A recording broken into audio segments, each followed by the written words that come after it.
Following from the last week's episode about Korean military service, we are going to take a look at one more story from the military. It's a long, poignant, and rather elaborate story, and I chose it because I think it shows some of the nature of the military as an entity. Now, it's not unique to military to form a world of its own, running by its own rules, whose interest and self-preservation mechanism can sometimes overrule or even crush down the dignity and rights of the individual members. But those aspects can become brutally blunt in the military because of its given nature. Strictly hierarchical, closed to the outer world, and its members having not as much freedom to quit. Every year in average, about 100 death cases are reported from the military, which may not be too high considering there are nearly 600,000 people in the Korean force. But about 70% of all death cases are consistently suicide.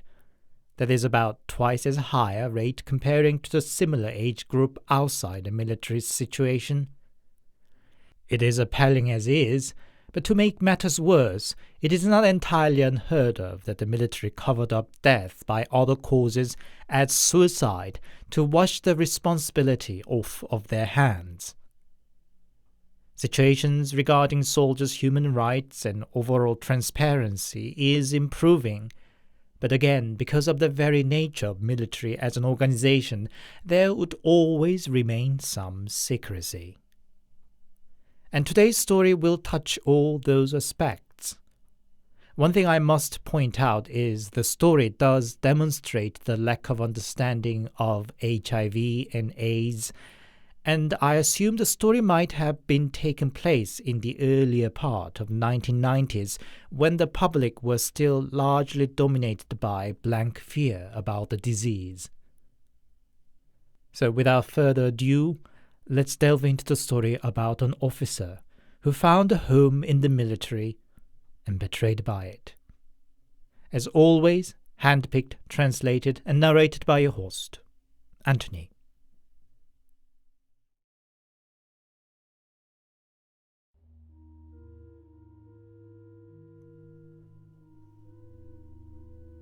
This is a true story. Anybody who served in the army base I worked in would know or at least heard of the story. Sergeant First Class Kim was in charge of the firearm platoon which I belonged to. He was born with what people called a typical military bone. Coming from an unprivileged background, he openly said how wonderful he found it that there is a place in the world where you just do what you were told to do and you were automatically fed and sheltered. His forever tanned face revealed a row of white teeth when he smiled, with numerous crow's feet around his eyes radiating his earnest nature. His salary as a sergeant first class was shockingly small, but he always heartily invited his soldier boys to meals and drinks should he happen to go out to the neighboring town with them. He was never slack or lazy. During the week, he ran up and down among the cannons and other firearms with a sweaty face, and on weekends he ran up and down for a football match just as enthusiastically. Fair-faced officers had no chance against him whenever there was a ball match between the non-commissioned officers and officers.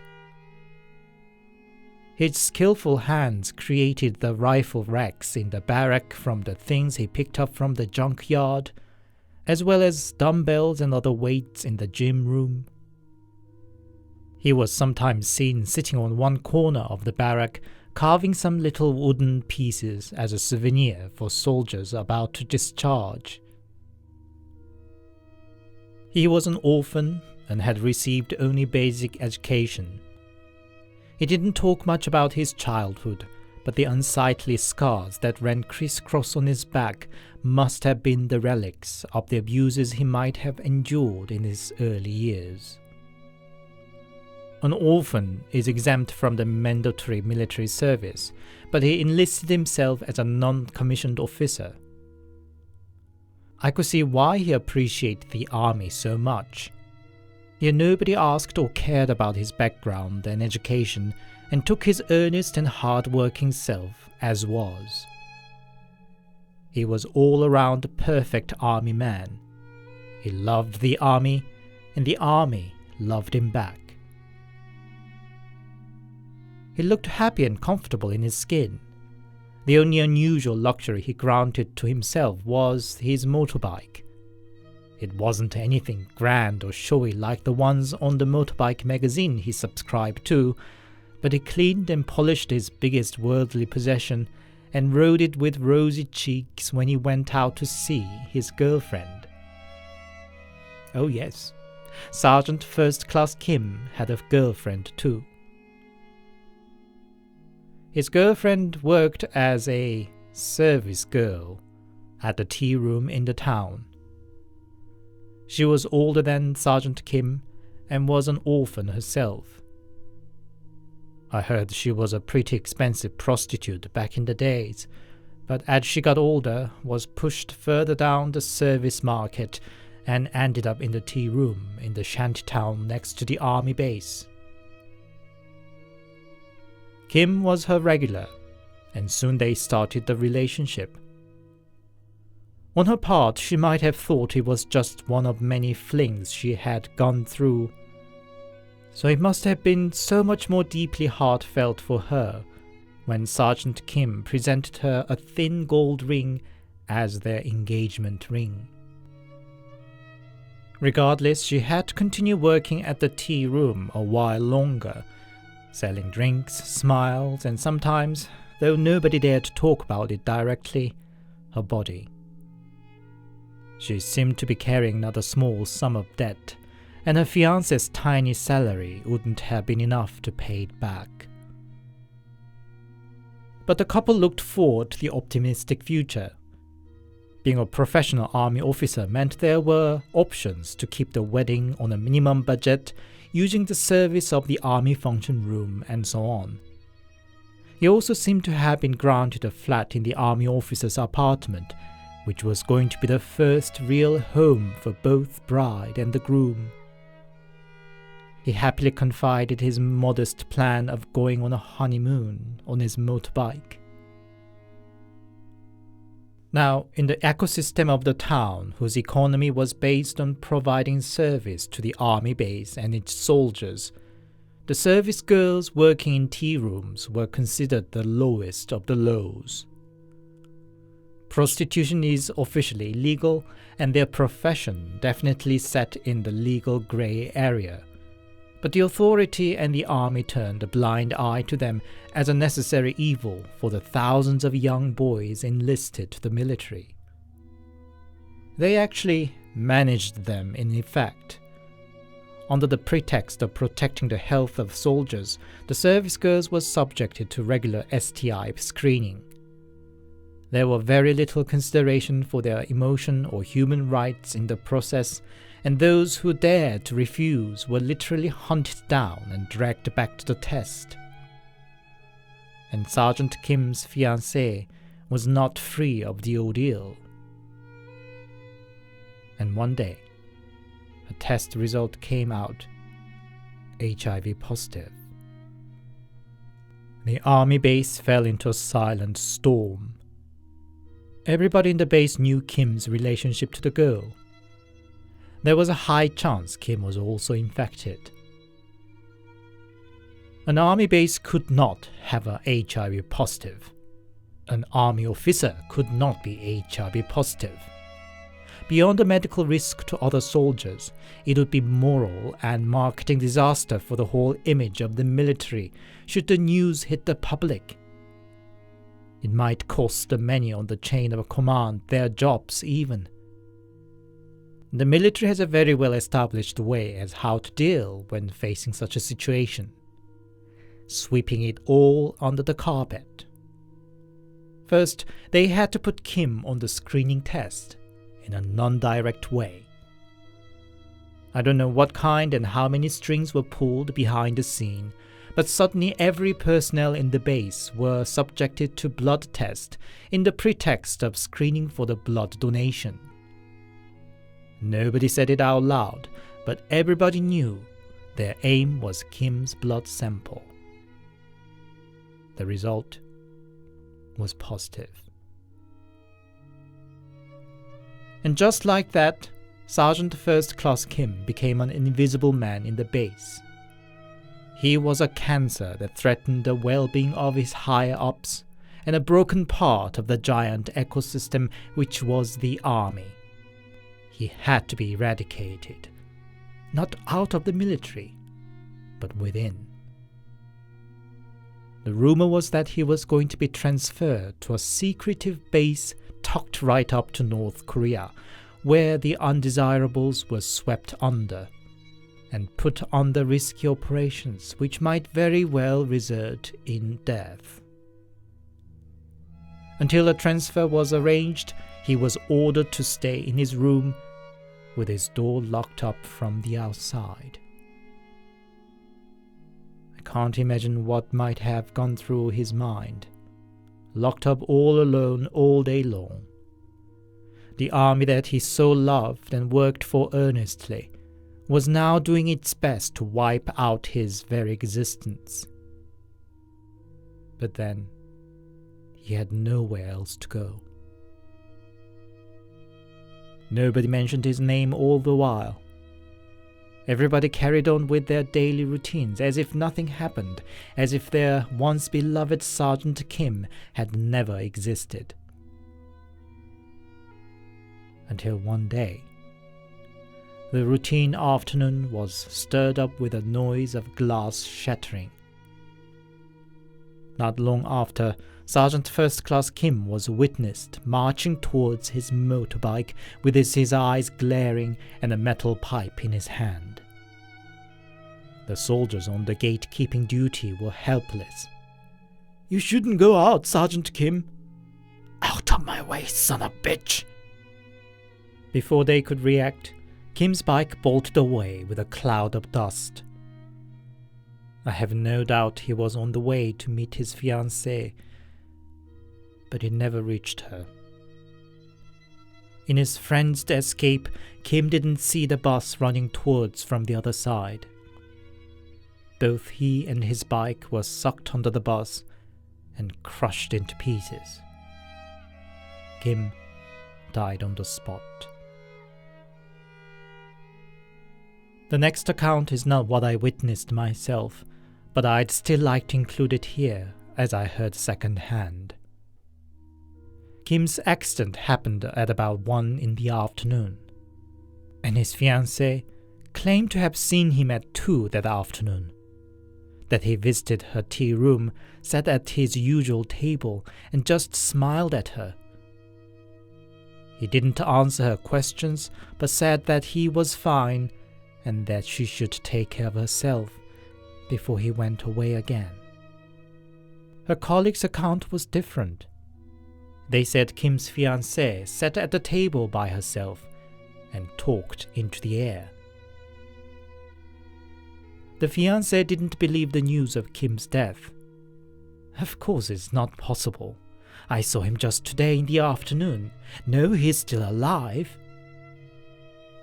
But even she could not deny the photos of crushed bike covered with Kim's blood. That night, she hung herself from the cheap chandelier in the middle of the tea room.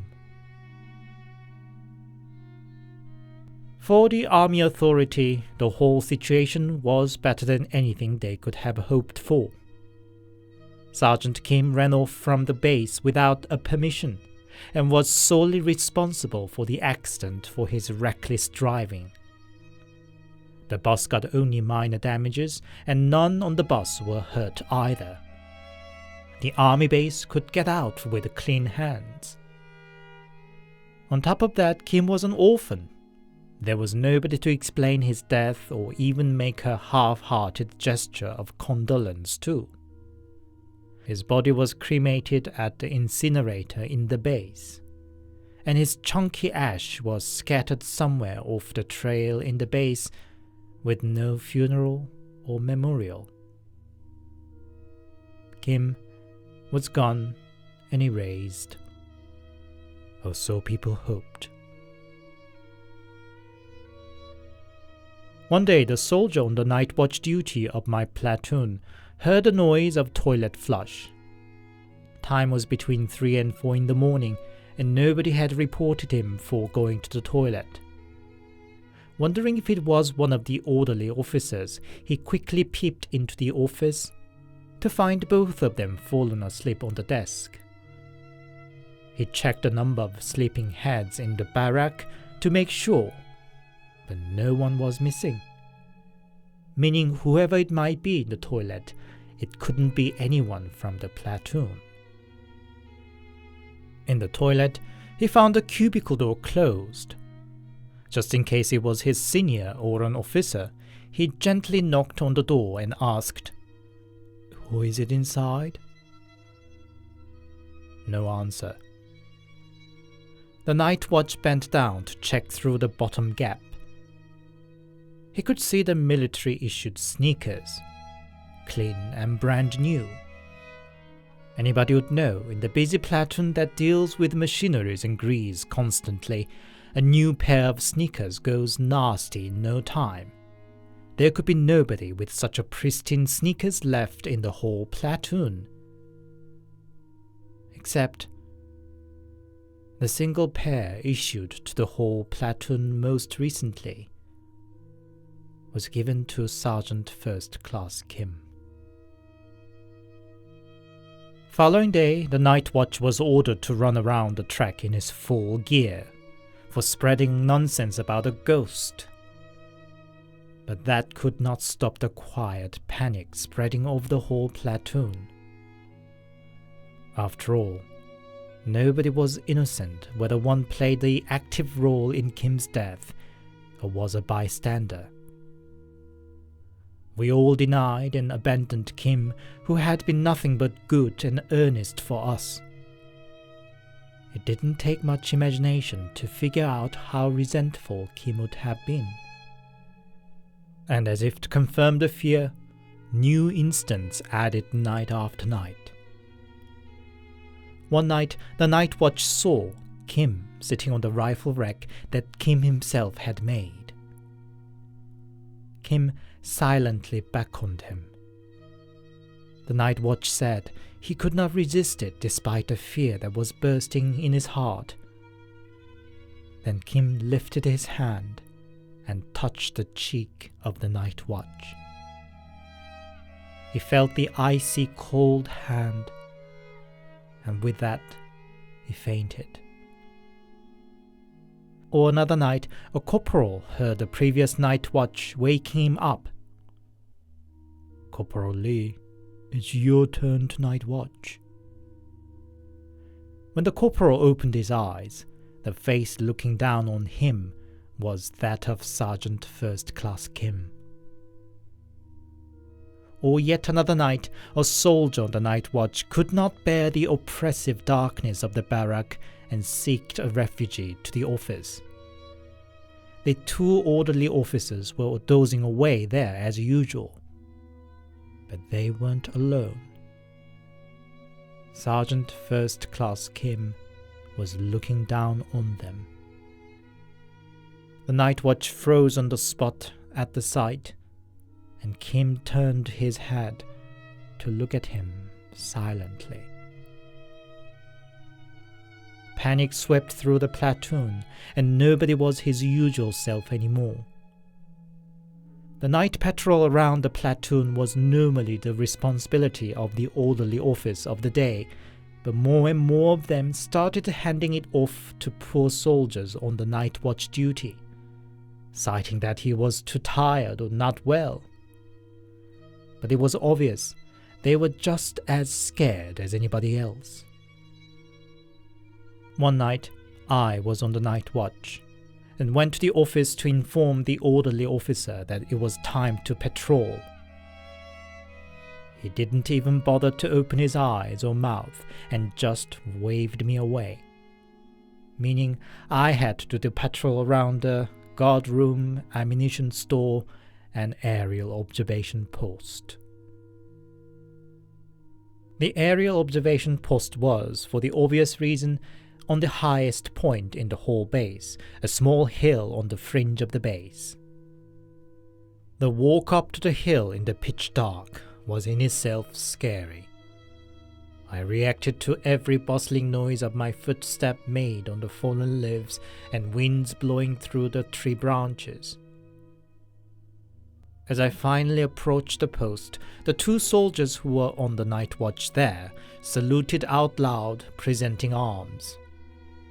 Why were they so formal to a fellow soldier, I wondered. When I got close to them face to face, one of them asked, "Where's the orderly officer gone?" I'm running the patrol by myself," I said. "But I saw 2 flashlights approaching," he said. "No way. Why would I be carrying 2 lights?" I said. All 3 of us' face turned hard. Something followed me all the way up here with me. I tried to lighten it up that they should be joking to me, but they were adamant. It was all too much. I insisted one of them should accompany me down the hill, that I would rather stay with them all night long should they refuse. They were reluctant, but understood me at the same time. We compromised that they would accompany halfway down. But apparently that wasn't enough. After parting our ways in the middle, and when I was almost at the foot of the hill, I felt something sticking to the back of my neck. Cold, slick and dense. While all the hair on my body standing on end, that cold thing shivered on my back and sneaked under the shirt. Step forward must I nevertheless, left foot, right foot. I concentrated all my might to move on. And then something spun my helmet around 180 degrees. I don't remember how I returned to the barrack afterwards. Now rumors were unstoppable all around the base. One of them was the ghost of Kim's fiancée, too, was haunting the tea room. That she would appear hanging from the chandelier just as she was found dead, swinging side to side, or sitting on the table where Kim used to frequent. She would force whomever unfortunate enough to run into her to look at her in the eyes, and asked, "Where is my fiancé?" I refused to take on the night watch duty. In the normal situations, that would have been considered disobedience and punishable with detention. But this time, the authority couldn't. They could not possibly throw the half of the platoon in the detention cell. I heard the situation was reported all the way up to the regiment commander, but of course, they could not possibly make paranormal sightings official. Salvation came unexpectedly. A private who barely came out of the boot camp asked an interview with a battalion commander. The private passed on that his mother would like a phone call with the commander. She was a professional shaman, apparently. The mother's demand was simple, that the authorities should grant her son an early vacation, and she would give the detailed instruction of how to solve the issue on her son's return to the base. And the instruction came as promised. First, Kim's fiancé should also get cremated. Their ashes should be mixed together and scattered in the proper spot that is facing the south and far away from any source of water. Second, everyone should chant the prayer she wrote for the occasion. Regardless of the rank, the entire platoon shall chant, circling around clockwise. Third, get some dried mogwood, and each should burn their share of it as we chant the prayer. Its smoke shall calm the resentful soul down. The body of Kim's fiancé was still stored in the police morgue. She had no family or known relative, and normally her body would have been donated to a medical school in such a case. But she was HIV positive. So the police was only happy when the army offered to take over the body. Now the problem was to find the spot where the Sergeant Kim's ash was buried. The impossible task was on my platoon. The base had to make the operation as secretive as possible, so a selection of soldiers were brought out in the middle of the rainy night. The eerie scene of dozen guys clad in rain ponchos, digging around the ground under the flashlight to unearth the dead they had discarded for their convenience. Faces were all grim and hard, performing this unrealistic yet desperate task. Maybe Sergeant Kim remained just as a softy even as a ghost, and took a pity on this pitiful group. Suddenly white forms bubbled up from the wet ground. It was Kim's ash. A soldier dropped on the spot and bewailed, "I'm sorry, Sergeant Kim." Nobody could move, but blankly looking at the white bubble forming under the flashlight. Silent apart from the rain dropping and the sobbing of the soldier. It was the platoon's commander who broke the silence. "Dig out." So, the star-crossed lovers were finally reunited as ashes and buried together in a proper spot. I will never forget the scene that followed. The low baritonal chanting from hundreds of grim-faced soldiers, each holding their share of mugwort smoking away in a paper cup. The smoke gathered around the roof of the barrack and hung around over the base for a long time like a low-hanging cloud. Sergeant First Class Kim didn't appear again. I think he was too good even as a ghost to hold a grudge for a long time. Less than a year later, we had unusually heavy monsoon season. It swept away hillsides of the army base, including the site where Kim and his fiancée's ashes were buried.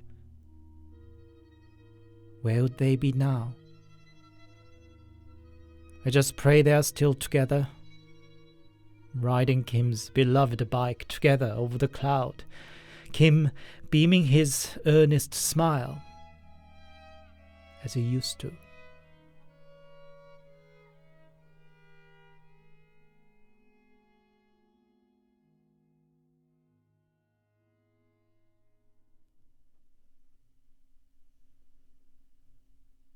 Hi, it's Anthony here, and thank you very much for your listening. This was the first time I dedicated an entire episode to a single story, and I hope you enjoyed it regardless.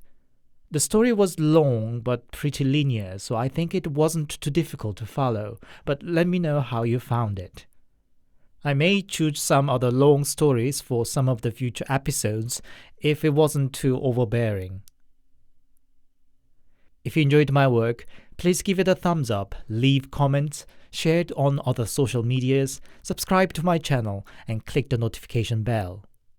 For those who have already done that, I sincerely thank you. I'll come back with something else next time. Until then, stay safe and take care.